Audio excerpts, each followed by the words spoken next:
रोहित पवारांची भाजपमध्ये जाण्याची इच्छा होती, त्यांनी भाजपमधूनच निवडणूक लढवायचं ठरवलं होतं। सुनील तटकरेंचं गौप्यस्फोट।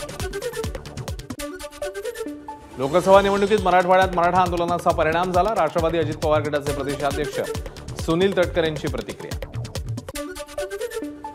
छगन भुजबळ यांची मागील काही दिवसापासून गळचेपी सुरू आहे। मनुस्मृतीबाबत त्यांनी लगेच भूमिका घेतली होती, त्यांना घुसमटल्यासारखं वाटतंय हे नक्की।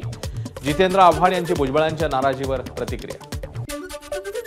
रिक्षा टॅक्सी चालकांना ग्रॅच्युइटी देण्याचा मानस, वर्षाला 300 रुपये ग्रॅच्युइटीसाठी भरावे लागणार, मुख्यमंत्री शिंदेंची घोषणा। पोलीस भरतीसाठी अर्ज केलेल्यांमध्ये 40% उमेदवार उच्च शिक्षित असल्याची माहिती। एकूण 17,000 अर्जांसाठी 17,75,256 अर्ज, 17,000 जागा।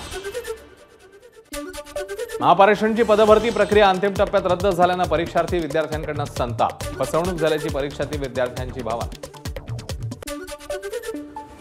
मुंबई विमानतळाला धमकीचा मेल, विमानतळ अधिकाऱ्यांची माहिती, तर देशातील विविध विमानतळांवरही धमकीचे मेल आल्याची माहिती।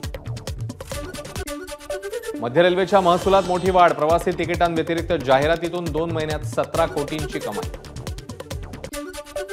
पावसामुळे कोल्हापूर आणि रत्नागिरी जिल्ह्यांना जोडणाऱ्या आंबा घाटाचं सौंदर्य खुललं, धुक्यासह हिरव्यागार डोंगर रांगांची ड्रोन दृश्य, खास एबीपी माझाच्या प्रेक्षकांसाठी।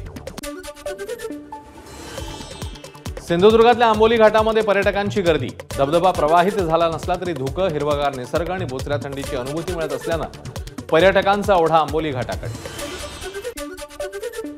बुलढाण्याच्या खामगाव येथील सराफा बाजारात चांदी 91,000 नवीन सरकार स्थापन झाल्यानंतर पहिल्यांदाच चांदीचा भाव 91,000 रुपयांवर, सोन्याला 71,750 रुपयांचा भाव।